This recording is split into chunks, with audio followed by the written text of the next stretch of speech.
Schrager in for Greeny. And look at this awesome crew. We got Monica McNutt, we got Ben Solak, we got Jason McCourty, we got the great Kevin Clark, and we've got my guy Vince Goodwill. We are excited to be having a huge get up this morning. But we start with the NBA, with the return of the night, and it was Cade Cunningham coming back from a collapsed lung. The Pistons hosting the Bucks. Cade has not played since mid-March, and he looks good there early on, spinning the finish, the tough bucket inside. Cade Cunningham's first point since the return. Then we see here the defense. Asar Thompson gets the steal, and get up there, Cade. Alley-oop slam. Cunningham becomes the first Piston with back-to-back 1,500-point season since Jerry Stackhouse did it at the turn of the century. Then Cade Cunningham to the hoop, finishes. Pistons looking good. And then on the other end here, the catch from the lob, the bucket, contested layup, good. 8 minutes left in the third quarter, and take a look at this. Duncan Robinson finds him, and Cade finds the bucket. Then early in the fourth quarter, let's put an exclamation mark on it. Jalen Duren in transition with the slam dunk. Pistons would roll. They would win by 26 points. Cade Cunningham looked good. Monica, Vince, welcome. This gets the energy going as I'm flying the papers around there it here. is. Your single biggest takeaway from Cade Cunningham's return to the basketball court last night? It's good to see that young man healthy. The Detroit Pistons are as scary as I thought they would be. With him back as the centerpiece, and I think that there was actually a valuable stretch. There was some silver lining, if you will, to his absence in terms of those guys continuing to find ways to grow. You put it all back together, and they are as dangerous as any number one seed should be. Vince, he looked good. You've been following this team all season. Did you see a version of the Pistons that you say, spinning it forward, okay, those are the beasts of the East, number one seed. It should be just fine for them with him back. I don't know what just fine means, but I don't think we have anything necessarily to worry about as far as early playoff upsets. I think, like Monica said, a new dynamic for the team.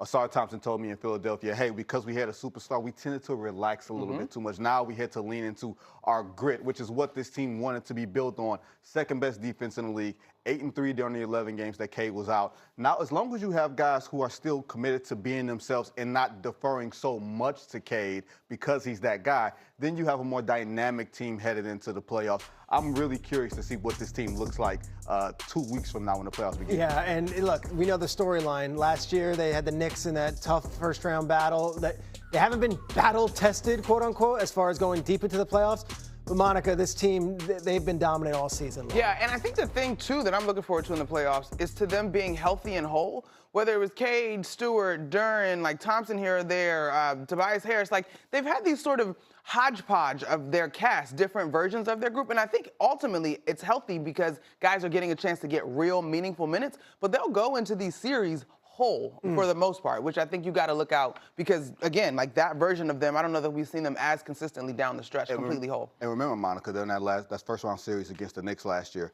no Isaiah Stewart. No, that's a big swing. He came back last night in addition to Cade Cunningham. They both of them on a pitch count. You remember, they're going to have a week off after the regular season ends because of the play-in, so you won't have real basketball for almost 10 days. I think that's why it's important for Cade and Stewart to get out there, get a sweat, get hit, and then be able to take that break and understand what's going to be asked of them going into the Great first to week of the see playoffs. Cade back. Knicks play the Celtics tonight. We're going to talk about that in a second. We stay in the East to the game of the night. The Hawks visiting the Cavs. Donovan Mitchell and the Cavs looking to prove people wrong that, hey, we can win when it matters. Donovan Mitchell, look at this move. The dribble, and then look at the little finger roll here. Beautiful. Then the Hawks say, we're not going anywhere. Jonathan Kuminga finds Nickeil Alexander-Walker, who is having an outstanding second half of the season. Oh, my God. Value signing in the league. Has he not been great? And then Dyson Daniels, who I think might be the best defensive guard in the NBA, he makes the play there. We go to the third quarter here. Hawks are up 6, and then the Cavs just catch fire. No, the third quarter was crazy. I was watching this game at home last night. I was like, wait, what was the score? Right? And everyone was hitting. There's Mitchell. There's Harden. Next possession, Harden again. 3, good. they would outscore them 44-20 in the third. Look at the shot. Like, could not miss, throwing the ball in the ocean, Schrager. It was unbelievable, but the Hawks would fight back, which you like to see. They made this one a game. Here you go, down 4 again. Alexander Walker, he has been outstanding of late. Then, here's Dyson Davis, he waits, gets it. Kuminga dunks it, and who's got a 2-point game? All right, Alexander Walker to top. That's the game. That would end up being it. The Cavs would put it away. Donovan Mitchell says, good job. Good job. Look what we have here. Despite sitting in the 4 seed in the East, Cleveland has the second best odds to win the East at plus 360 according to DraftKings. Cavs now sit a half game back of the Knicks for that 3 seed with 2 games left to go in the regular season.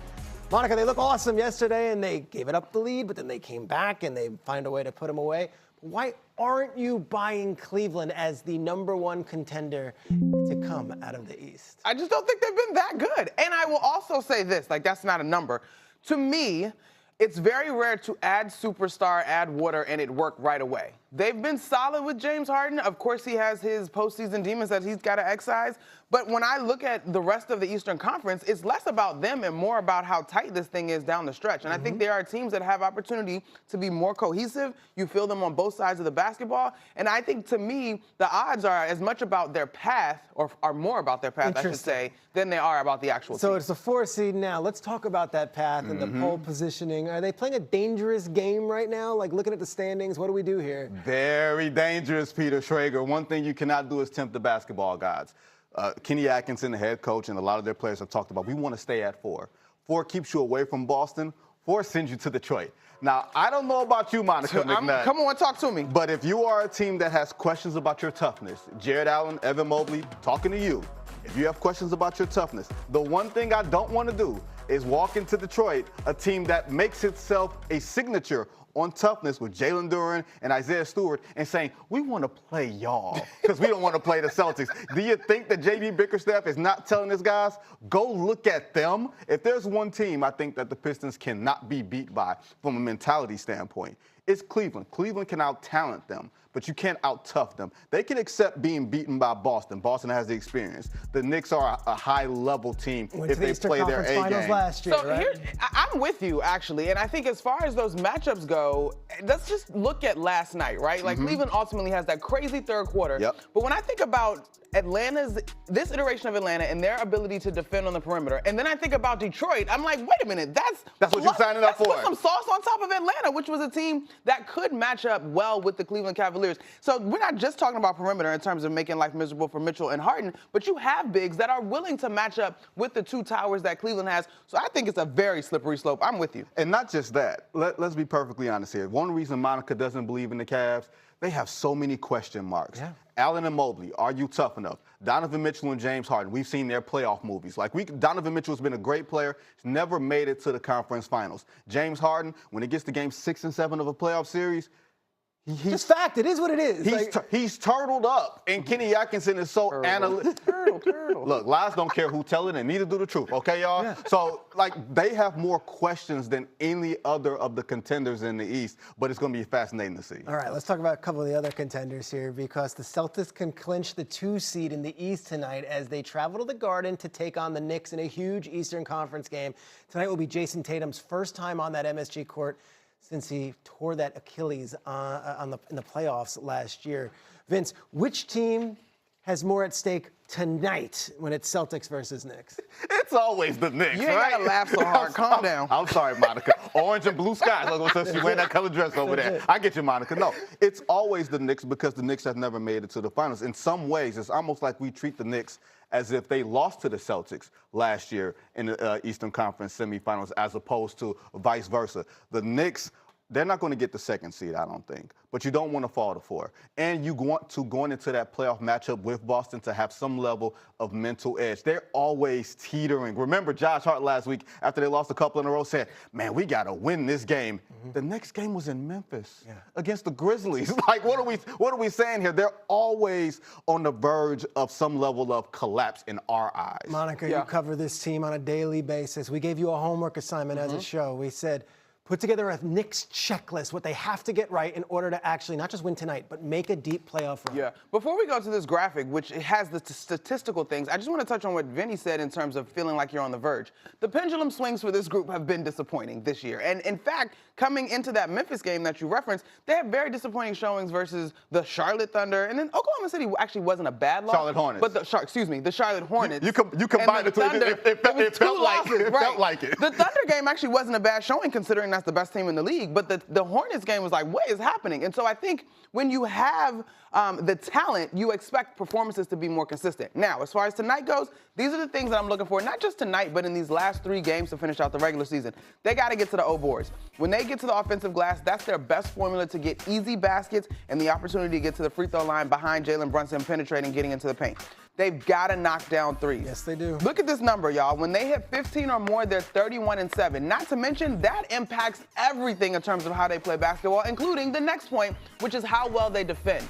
Holding opponents under 110 points has been money for them, and keeping opponents less than or under 32% from the three-point line is hugely important for this group. Monica, the crazy thing about the Knicks, for all the things that we say about them, 7th in defense.